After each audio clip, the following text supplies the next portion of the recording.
Trump. Is this the famous Matt Katz that's got a book out? Well, he doesn't have it out yet. It's a rumor. I heard that he's actually going to finish the book someday. A famous author. Yeah, I tell you. I will tell you that his wife and his children are really anticipating the book coming out. They really are. They're the only ones more excited than me. I He tried can to sell it to me last night. Did he? It's not even finished. She's shameless, right? Shameless. From WNYC and New Jersey Public Radio, it's the Christie Tracker. Don't be stupid. Sit down and shut up. Who cares? Even in New Jersey, what you're doing is called rude. Get the hell off the beach. Do you want to hear the answer or don't you? I have no interest in answering your question. I'm huggable and lovable. I'm David First. It comes with the job. If you cover Governor Christie long enough, you're gonna be on the receiving end of some serious put-downs. And as New Jersey Public Radio's Matt Katz can tell you, those insults carry extra weight when delivered in as public a setting as possible. Here's Christie, for example, at his well-attended press conference 4 years ago when he announced he wouldn't be running for president in 2012. I've given such great TV exposure to some of the local reporters. I mean, who's going to have Katz on TV now that I'm out of this race? Nobody is going to have Katz on TV. You won't be able to get on News 12, for God's sake. And now that he is running in 2016, that tradition of mocking Matt at press events continues. Governor, homicides are actually up this year compared to this time last year in Camden. I'm glad, Matt, that you've now found yourself to be a law enforcement expert, and you can analyze the numbers. Is it still? There's I think I just answered the question. Next, Governor, just wondering if no chance, Matt. Troy, raise your hand again. You asked two completely off-topic questions. You're 0 for 2. And Christie always seemed to especially relish teasing Matt on the trail about that book he kept working on. I'm as anxious as the book company to see if you might actually finish something at some point. Well, it may sometimes be hard to get a question in, but Matt has been able to finish that book on Christie. After years of reporting and working on this book, it is officially on the shelves. American Governor Chris Christie's Bridge to Redemption tells a fascinating story of Christie's rise and assembles an extensive timeline on the scandal that nearly ended his career. We're joined now by Matt Katz, who covers Governor Christie for New Jersey Public Radio and WNYC. And Matt, congrats on the book and welcome back. Thank you, David. Matt, you have a reputation for exhaustive reporting and attention to detail. How did I know that a Matt Katz book on Chris Christie would begin in 1666?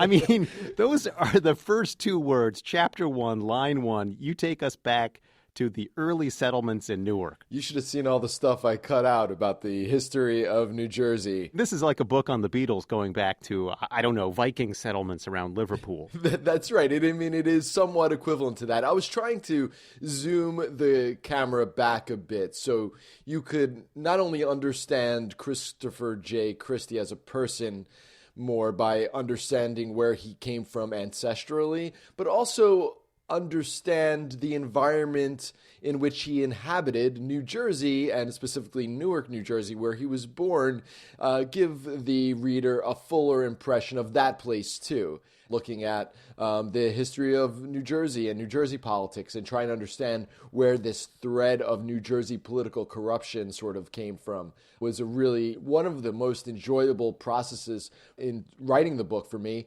as was researching Christie's personal history. I think I learned things that even the governor himself didn't know about his relatives and where they came from. Well, you've been covering Chris Christie for 5 years now. You could probably fill a bookshelf with all of the stuff you wanted to cover. But ultimately, what story did you want to tell with this book? And I did. I wrote over 100,000 more words than anybody, including my editor or even Chris Christie himself, would have wanted to read about Chris Christie. And I cut all of that. And that was because I was looking to do two things. First, I was looking to tell an entertaining story about somebody who I genuinely think is the most compelling politician in America today.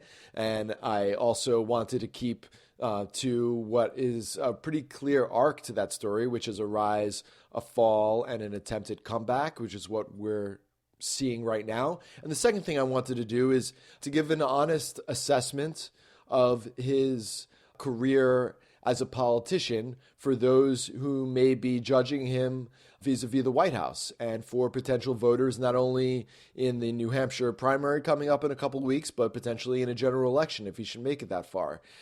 This was not an attempt to knock him down.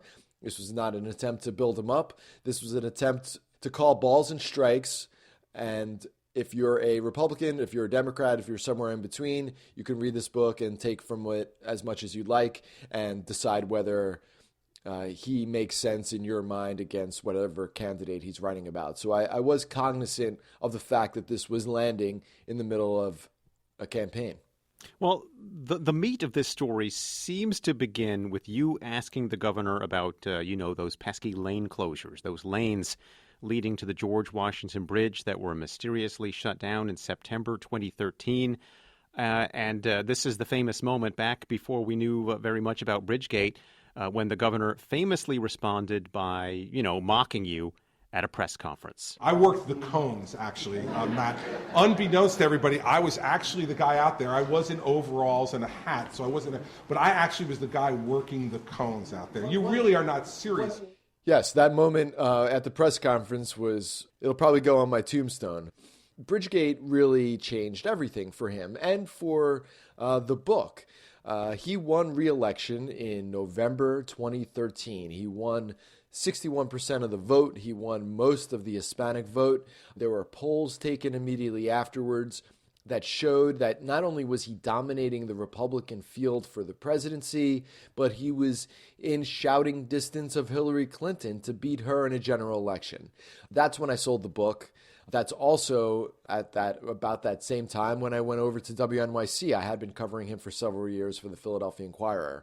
And the first Christie press conference I went to in the State House as a WNYC reporter, as a radio reporter, was this one where I asked him about, what was then a sort of a below the radar scandal. So that moment was significant for me professionally and significant for him politically. And that's why I opened the book there.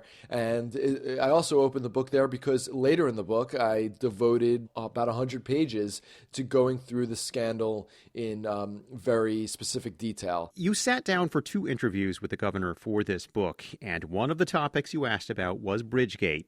And we're going to hear a few excerpts from your book as read by WNYC hosts and reporters. And here is a passage where you describe that interview. I'm not talking about it, Christie says to me. We're sitting down for our second interview for this book in a conference room within a suite of offices that the government of New Jersey maintains for the governor near the train station in downtown Newark. I choose not to talk about it. It's a choice. I'm asking about Bridgegate. This is going to be a very quick part of this, he warns me. I risk a general question.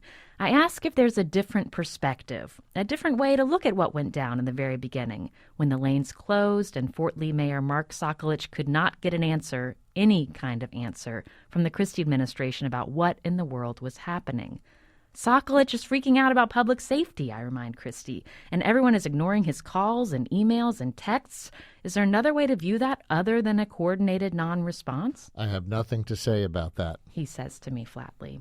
He's unhappy about where this is going. So I make the miscalculation of trying to break the ice with a joke, a Bridgegate joke. This is like the David Wildstein testimony in front of Wisniewski, I say. In that legislative testimony, of course, Wildstein pleaded the Fifth and didn't answer Assemblyman John Wisniewski's questions. Well, that was insulting. I'm not going to kick you out after saying something like that, but you're coming close. I've never been in a more uncomfortable room. So, yeah, a bit of an uncomfortable moment in the office there. Yes, and, the interview moved on from there to other topics, but I actually don't know if, as a reporter, if I might have miscalculated in how I handled the whole thing, because I wonder if he was less forthcoming in the rest of the interview because he was put into such a foul mood by my probing Bridgegate questions in the beginning. I want to hear another excerpt from the book. This is a section here where you're talking about a particular closet and the role it plays in the lives of Chris and his wife, Mary Pat Christie. We argue with each other pretty well, but we have a much different house than the one I grew up in, he told me. When they need to air it out, they go to Mary Pat's walk-in closet, the farthest away from the children's rooms. Christie bemoaned that as governor, he couldn't fight in front of the children or the state troopers who follow him around, so, quote, it's getting really restricting. Think about this, he said. You go to some party with your wife, right? And this invariably happens to every married couple. Something happens at the party, whatever, that pisses you off. The great moment is when you get in the car and go, are you kidding me? And you have it out. So by the time you get home, it's washed out. Would you want to do that in front of a New Jersey state trooper? I mean, it's a fascinating excerpt to me because on one hand, that excerpt tells us how much he is trying to not fight in front of the kids. He wants to set up a different environment to the way he grew up. But he really needs to fight. Yes, he feels very deeply one way or the other. He cries and he yells and he has a lot of emotion that he can control. I don't think he gets enough credit for his ability to control his emotion always, because I do think he has that capacity. But he also sort of, needs to let it out and is in touch with his emotions. I mean, he went to counseling, he admitted to me, for his marriage. And I think that shows somebody who has an emotional maturity that maybe some of us wouldn't necessarily expect. Here's one more excerpt. This is a portion of the book where the governor is remembering his phone call with President Obama just before Obama is making plans to come visit New Jersey in the wake of Superstorm Sandy. Christie didn't keep a journal during those days of Sandy. He wishes he had, but he vividly remembered his conversation with the president. So I pick up the phone and I hear, Chris, it's Barack. How are you? I say, it's tough up here, Mr. President. Obama says, how are Mary Pat and the kids? I'm like, we're all fine. They're at the governor's mansion. They're okay. And Obama says, listen, I want to come tomorrow. And I say, great. And Obama says, but is that going to put you in a tough position? After all, we were exactly a week away from Election Day. Christie would be welcoming someone to his state whom he had openly and aggressively campaigned against for almost a year. The president and the governor were well aware of the political implications of a trip like this. And I said, tough position? You're the president of the United States, so tell me where and when, and I will be there. And Obama says, great, I'll have our staffs work it out. And I say, I'll see you tomorrow. And Obama says, now, if you need anything, call any cabinet member. I've told all of them. They have 15 minutes to call you back. And if they break the 15-minute rule, you call me. And I said, I will, Mr. President. Thank you. See you tomorrow.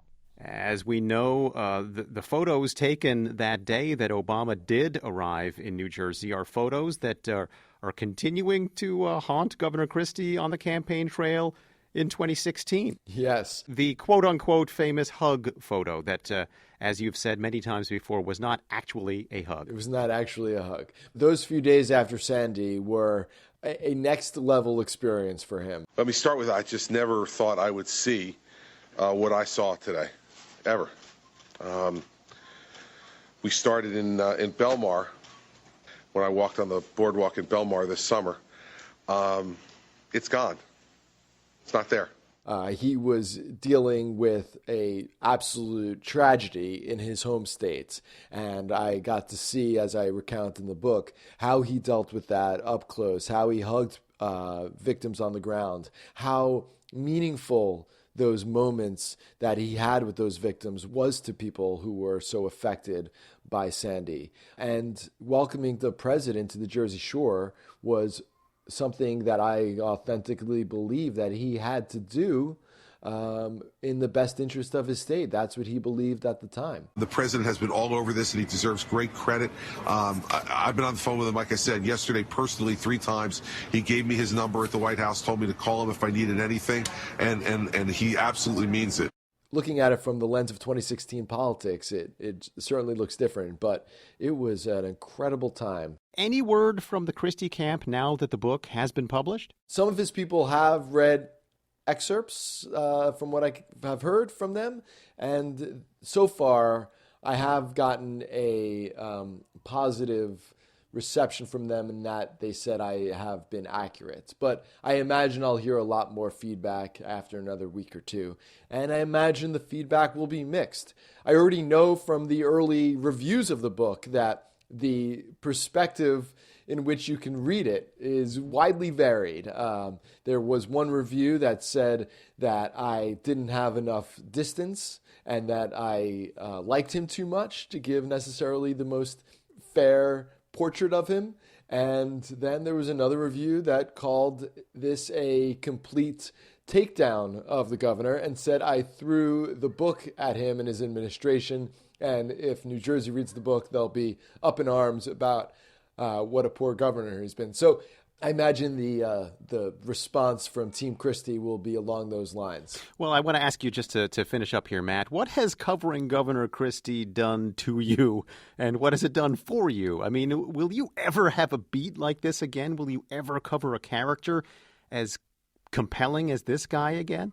It's a highly unusual beat to cover one person for so long who is not the President of the United States or the Pope.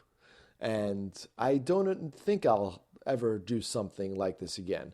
It's also pretty all-consuming. I mean, I regularly, wake up in the middle of the night. Let's say my baby's crying downstairs, and I have to go check on him. So I'm like kind of startled out of sleep, and I realized that I had just been dreaming about the governor of New Jersey. And often I'm not like, it's not a dream about a press conference. Often it's some other random dream, and he's just kind of there. He's just, I could be dreaming about the Mets, or I could be dreaming that I'm on a space shuttle, but he's just there. Well, Matt, when you get your big movie deal for American Governor, it can pay for the years of therapy you're going to need to recover. New Jersey Public Radio's Matt Katz. His book, American Governor Chris Christie's Bridge to Redemption, is out now. Thanks again, Matt. Thank you, David. Who's going to play you in the American Governor movie? Oh, probably John Cryer or somebody like that. That's good. The Christie Tracker podcast is a production of WNYC and New Jersey Public Radio. Thanks to associate producer Joseph Capriglione. And thanks to our guest voices on those excerpts from Matt's book, WNYC's Brian Lair, Anna Sale, Satirius Johnson, Nancy Solomon, and Jim O'Grady. Our theme music is by 29 Hour Music People. You can subscribe to the Christie Tracker podcast on iTunes. You can like us on Facebook, and you can follow Matt Katz at MattKatz00. That's Matt, K-A-T-Z. I'm David First, and Governor, now that Matt's book is out, is it your turn? I'm not in this for a book deal or a Fox News show. I'm in this to win and be president of the United States.